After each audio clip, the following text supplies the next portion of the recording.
Vamos falar sobre trabalho, mais especificamente agora sobre acidentes de trabalho, né? Quedas, cortes, lesões por esforço repetitivo, tantas coisas acontecem, né? A gente fica muito mais tempo no nosso trabalho, no caso aí do presencial, né? Do que o trabalho, do que na nossa casa, com a nossa família, né? Passamos mais tempo com as pessoas, nossos colegas, do que com os nossos parentes, os nossos familiares. E as coisas acontecem, né? Por descuido, por um incidente mesmo, né? Por um azar ou por um problema que exista ali no seu trabalho e deveria ter sido resolvido. Então, para isso, a gente vai falar aí sobre esse assunto com o especialista em direito do trabalho, advogado Gabriel Moura Manzi. Muito boa tarde, Gabriel. Boa tarde, Glaucio. Boa tarde, ouvintes da CBN Ribeirão Preto. É um prazer estar aqui falando com vocês novamente, esclarecendo temas importantes relacionados ao direito dos trabalhadores. Isso ele abrange mais o CLT mesmo, né, que é registrado em carteira de trabalho, né, doutor? Exatamente, Glaucio. O foco do acidente de trabalho é respaldar mais o CLT, aquele que tem o vínculo trabalhista. E então, quando acontecer alguma coisa, né, primeiro vamos esclarecer aí pro pessoal, né, que é registrado, que tem essa dúvida, o que é um acidente de trabalho, né? Ele pode acontecer só na sede da empresa, ou por exemplo, seu trabalho com um carro na rua, ou seu trabalho em remoto, né? Tudo é acidente de trabalho ou tem que ter um local ali? Glaucio, essa questão que você levantou é muito importante e bastante polêmica. Na questão do trabalho remoto, a Justiça do Trabalho tem tido uma resistência em reconhecer a caracterização do acidente de trabalho. Até porque é uma situação nova, né, perante o mercado de trabalho, perante a justiça. Então é um pouco mais complexo fazer a análise dessa situação. Agora vamos ao ponto crucial. O que é um acidente de trabalho?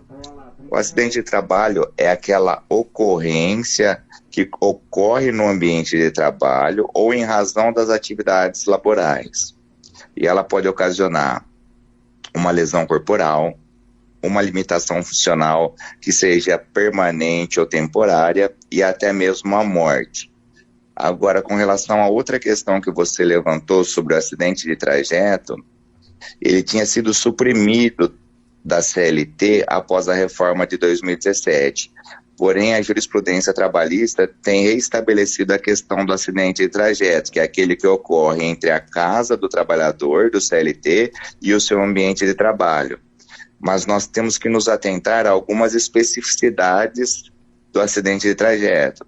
Por exemplo, o acidente de trajeto, ele dá direito àquela estabilidade do acidente de trabalho de 12 meses, se o afastamento for superior a 15 dias, e o empregador é obrigado a continuar depositando no FGTS durante o período de afastamento. Porém, no acidente de trajeto, como o empregador não teve culpa no acidente, ele não é obrigado a indenizar o trabalhador, seja por indenização por danos morais, indenização de danos materiais, indenização de danos estéticos ou indenização em razão de uma limitação funcional. São várias dúvidas, né, que as pessoas têm em relação a esse tipo de... E home office, por exemplo? Eu estou trabalhando lá em casa, e aí?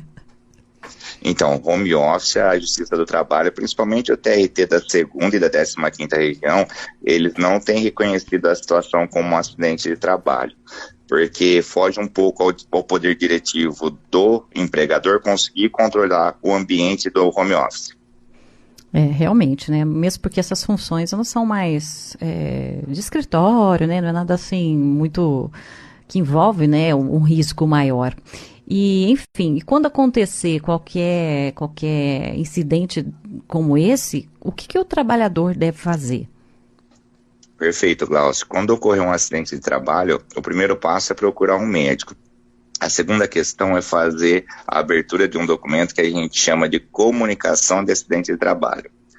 Esse documento ele é preferencialmente aberto pelo empregador, porém pode ser aberto também por outras pessoas ou entidades em caso de recusa do empregador em fazer a abertura dessa CAT, que é a comunicação do acidente de trabalho. Essa comunicação se dá pelo sistema do E-Social, que integra as empresas ao INSS. Agora vamos falar da situação em que o empregador esteja se recusando a abrir o CAT, que é a comunicação de acidente de trabalho. O sindicato vai poder fazer a abertura do CAT. O médico que estiver analisando e atendendo o trabalhador acidentado pode fazer a abertura do CAT. Órgãos do Ministério do Trabalho, como o Ministério Público do Trabalho, Delegacia do Trabalho e auditores fiscais do trabalho também podem fazer a abertura do CAT. E agora a questão mais importante e mais interessante. O próprio trabalhador acidentado ou seus dependentes pode fazer a abertura do CAT. E eu vou tentar explicar aqui de uma maneira bem simples e sintetizada como que o trabalhador vai fazer essa abertura da comunicação do acidente de trabalho. Ele vai entrar lá no site Meu INSS, ele vai numa abinha de agendamentos. Lá no agendamento ele vai ter a opção comunicação de acidente de trabalho. Lá vai ter um formulário próprio, onde ele vai colocar os dados do empregador, os dados dele, o dia, o local e o horário do acidente de trabalho, fotos, filmagens, exames médicos, prontuários médicos e outras provas que ele entenda pertinente para comprovar o acidente de trabalho. Certo. E tem pergunta de ouvinte aqui que não quer se identificar, né, enfim, ele está dando um exemplo aqui, se você está fazendo um trabalho, o seu gestor pede para você ir fazer um outro trabalho que você não é apto, mas você recebe essa ordem e você acaba machucando, fica com sequelas, de quem é a culpa. Nesse caso, fica evidente que a culpa é do empregador. Por quê? Porque houve uma questão que a gente chama de desvio funcional, desvio de função. O empregado foi realocado para uma atividade ou para um setor que ele não tinha aptidão técnica e, em razão disso aí, houve a ocorrência do acidente de trabalho. Então, a responsabilidade nessas situações é exclusiva do empregador. Certo, e vale todo esse procedimento aí que você já explicou, né? Exatamente, tem que se atentar para todo esse procedimento. E se esse acidente já ocorreu há mais de 15 anos e a pessoa não tinha informação e hoje tem como ir atrás disso? Glaucio, infelizmente, se o acidente ocorreu há mais de 15 anos, aí ocorreu o que a gente chama de prescrição no direito. É assim, a pessoa ela tem o prazo de 2 anos se ela foi desligada do emprego para entrar com uma reclamação trabalhista. Se ela não foi desligada do emprego, ela tem um prazo de 5 anos de período imprescritos, em razão do qual ela pode pleitear o direito, seja referente a um acidente de trabalho ou qualquer outro direito de natureza diversa. Então, nessas circunstâncias em que o acidente ocorreu há 15 anos e ela não entrou com ação, não judicializou a questão, infelizmente prescreveu o direito dela. Precisa sempre ter a informação, né? E tem evoluído, né, essa questão, né, doutora? Acho que as empresas estão um pouco mais conscientes, né? Inclusive tem normas novas, né? Inclusive para cuidar de saúde mental, porque o trabalho faz parte do nosso dia a dia, né? Muito intensamente e as coisas acabam acontecendo, né? Com certeza, Glaucio. Isso foi até importante porque a gente vai falar agora da figura do acidente de trabalho por equiparação. Porque a norma, a Lei 8.213, ela fala do acidente de trabalho, que é aquele acidente de trabalho típico, que é aquela ocorrência imediata, por exemplo, a perda de um braço, a perda de uma mão, um corte, uma sutura, né? E ela fala também dos acidentes de trabalho por equiparação. Quais seriam essas figuras do acidente de trabalho por equiparação? Uma delas a gente já comentou, que é o acidente de trajeto, e a segunda é a doença ocupacional, que é aquela desencadeada em razão das circunstâncias do trabalho, como a gente falou sobre as questões de saúde mental. Às vezes um burnout, uma ansiedade, uma depressão, também tem os mesmos efeitos legais com o acidente de trabalho, porque ele é uma doença ocupacional que, por lei, é equiparado ao acidente de trabalho. E também tem essas doenças laborais, né, que a gente fala tendinite, isso também requer algo assim, alguma providência aí judicial? Requer sim, Glaucia. A tendinite, a LER, que seria a lesão por esforço repetitivo, a DORT, todas essas doenças ocupacionais requerem uma providência judicial, uma judicialização da questão.